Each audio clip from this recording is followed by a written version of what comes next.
Assalamu alaikum wa rahmatullah. Hayyakunna Allah. The following is an introduction to the Arabic definite article al-ta'rif, part of the Learn Arabic series. What you'll learn in this lesson: firstly, you'll be introduced to the Arabic definite article and its two different pronunciation cases. Also, we'll explain the double lam case and the exceptional words that appear within this rule.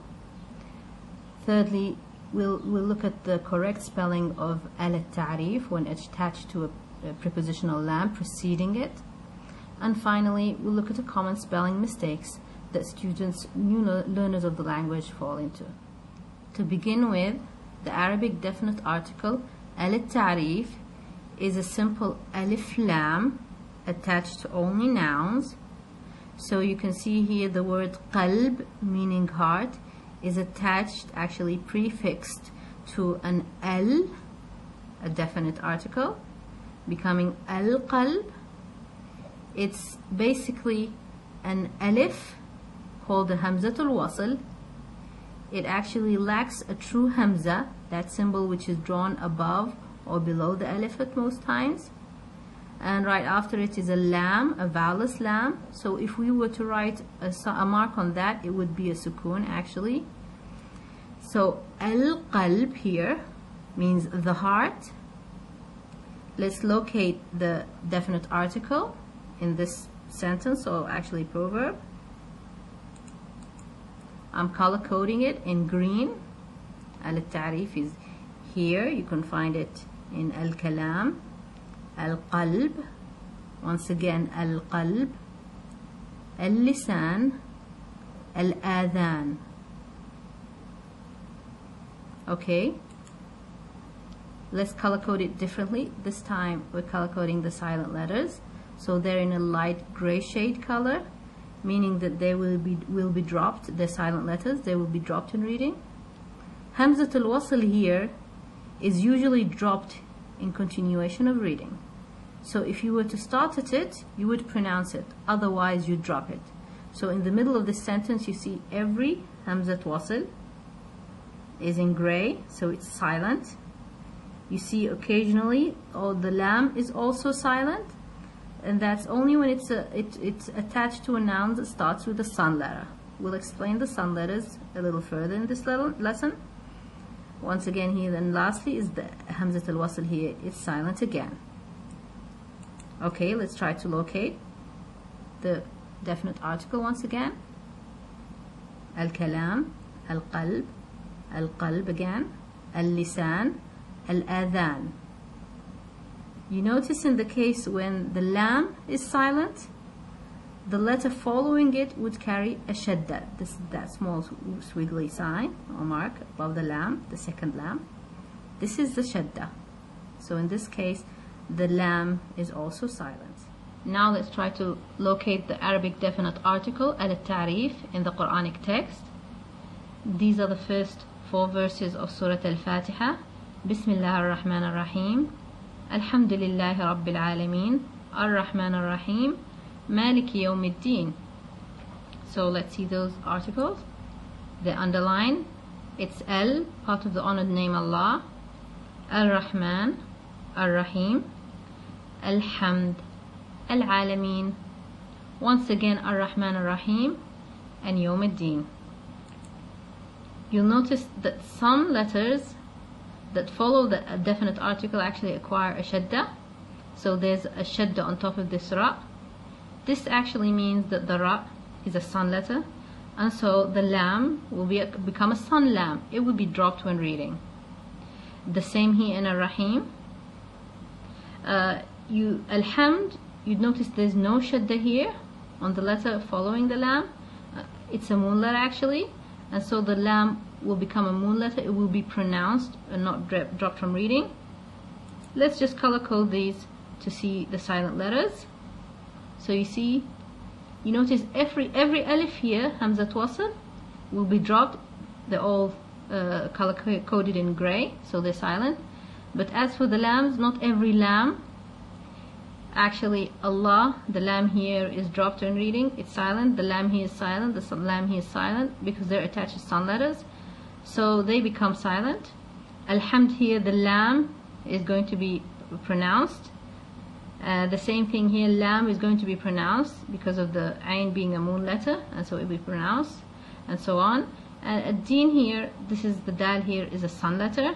You realize that from the shadda, and so the lam will be indeed dropped when reading. It becomes silent. Every alif, of course, in the Quran, you'll find this small symbol drawn on top of it. It resembles a sad. It's actually called the head of the sad. This is the letter sad. It's actually an abbreviation of the word wasl. So hamzatul wasl here. This head of the sad indicates that this alif is a hamzat wasl, and it will be dropped in continuation of reading. To explain why the lam of the definite article is sometimes pronounced and other times not, we'll take a look at the articulation points of the letters in Arabic. So this is technically speaking, where exactly do you pronounce the letters within your mouth? So for some letters you use your lips, and other letters your tongue, and so on. So these are the Arabic letters spread apart. You see the ba, fa, and wa, and mim near to the lips, because you only use your lips to pronounce them. Some letters are further back in the throat. These are the and the h and the kh. These are all throat letters. Some letters are pronounced using your tongue and the top of your mouth. Let's just locate the lam. Okay, this is much clearer. So the lam is right in the middle. To pronounce the lam, use your tongue, the tip of your tongue, and you push it towards the front ceiling of your mouth, towards your front teeth. So it's la. The letters close to the lam, these are called sun letters, and we consider that they're too close to be pronounced separately apart. So when they are next to each other, especially if the first one is vowelless, they would be merged into each other. And this is what happens with the sun lam case. So it's a lam, a vowelless lam, and a sun letter preceding it. And so what would happen, that you would not manage to pronounce them separately, so the lam will be dropped in reading and the other ones following it stressed. Let's take an example. Let's take these 6 Arabic words. Daif, Shams, Ain, Hilal, Ma, Saif. So let's decide which of these start with sun letters and which start with moon letters. Remember, the sun letters are in red. Yes, so it's the first word, daif. It's a sun letter, it's here. Shams, it's also a sun letter. These are too close to the lam.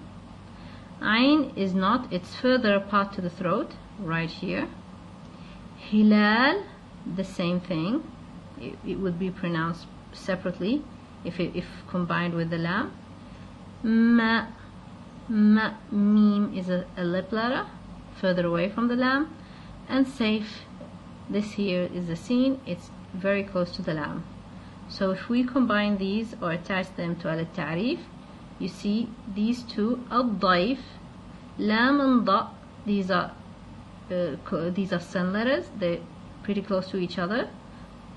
The same thing with ash-shams, and the last word, as-saif. What would happen to these?